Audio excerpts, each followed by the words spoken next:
warahmatullahi wabarakatuh. Perkenalkan, nama saya Selvita Bella. Saya Almira Naifa, Kami dari Fakultas Keguruan dan Ilmu Pendidikan Universitas Sriwijaya. Prodi Pendidikan Fisika.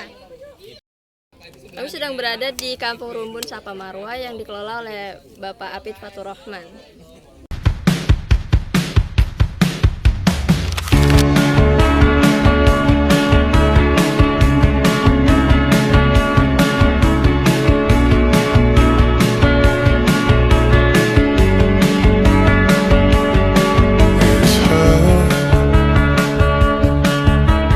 Nothing else makes me feel high. She's like such a light. This girl, something about it changed my state of mind.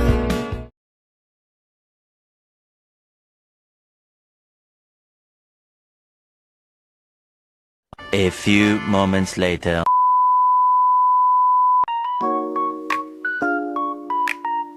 Memotong kayu dengan kapak atau gergaji ada beberapa konsep fisika yang penting. Pertama, gaya dan usaha. Kita memberikan gaya pada kayu lewat alat, dan jika kayu berhasil terbelah, itu berarti kita telah melakukan usaha, atau W sama dengan F kali S. Alat yang tajam dan keras membuat gaya yang dibutuhkan lebih kecil. Kedua, tekanan. Karena ujung kapak atau pisau sangat tajam dan luas permukaannya kecil, gaya yang kita berikan terkonsentrasi sehingga tekanannya besar, atau P sama dengan F per A. Itulah kenapa alat tajam lebih efektif untuk memotong. Ketiga, gaya gesekan. Saat menggerakkan gergaji, terjadi gesekan dengan kayu yang bisa membantu mengkikis, tapi juga bisa menghambat kalau alat tumpul atau kayu keras. Pelumas mungkin bisa mengurangi gesekan agar lebih mudah. Lalu memukul kayu, fisika yang terjadi mirip tapi ada perbedaan. Pertama, gaya dan impuls tetap berlaku. Palu memberikan gaya besar dalam waktu yang singkat, menghasilkan impuls yang merubah gerakan kayu atau palu. Kedua, energi kinetik. Palu yang diayunkan ditransfer ke kayu. Energi ini bisa menyebabkan kayu berubah bentuk, penyok, atau bahkan pecah. Ketiga, hukum Newton 3 tetap berlaku. Kayu memberikan gaya balik ke palu sehingga tangan kita merasakan getaran atau hentakan. Keempat, soal deformasi dan elastisitas kayu. Kayu bisa elastis dan menyerap sebagian energi benturan, tetapi kalau terlalu keras dipukul, kayu bisa retak atau patah karena sifatnya yang lebih rapuh dibandingkan besi. Kelima, konservasi energi juga sama. Energi otot jadi energi kinetik palu. Sebagian dipakai untuk merusak atau mengubah kayu. Sisanya jadi panas dan suara.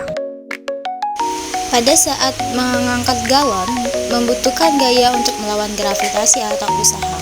Menuang ke ember dapat melibatkan pertama hukum Newton. Galon bergerak karena diberi gaya dan memberi gaya balik ke tangan. Lalu fluida, air mengalir karena gravitasi dan tekanan dari dalam galon. Momen gaya, saat dimiringkan, galon menciptakan torsi yang terasa di tangan.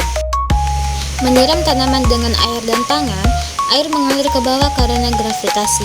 Menyiram melibatkan hukum Newton.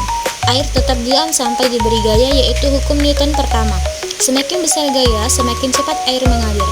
Hukum 2 Newton. Dan ada gaya reaksi pada tangan, yaitu hukum 3 Newton. Sebelum pohon jatuh, pohon punya energi potensial gravitasi.